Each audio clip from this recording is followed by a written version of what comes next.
Ito ay para sa mga anak.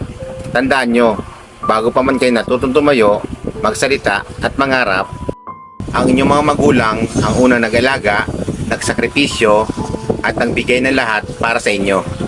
Ang bawat pawis at pagod nila ay hindi para sa kanila, kundi para lang masiguro na may pagkain kayo sa hapag, may damit kayo masusuot, at may kinabukasan mararating.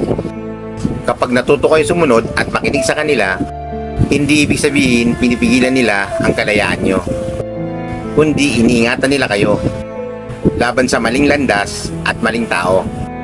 Ang payo ng magulang ay parang ilaw sa dilim, hindi nyo laging naiintindihan, pero yun ang magdadala sa inyo sa tamang direksyon. Kung hindi kayo marunong sumunod ngayon, darating ang panahon na maiintindihan nyo ang sakit ng magulang na binabaliwala.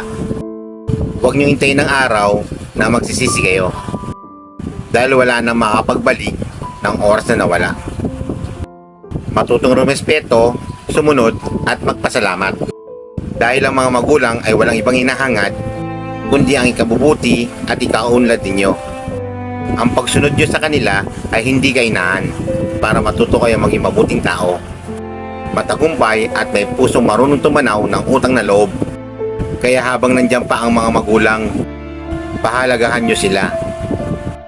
Makinig, sumunod at mahalin sila, dahil sila ang tunay na kayamanan na hindi nyo matatagpuan kahit saan.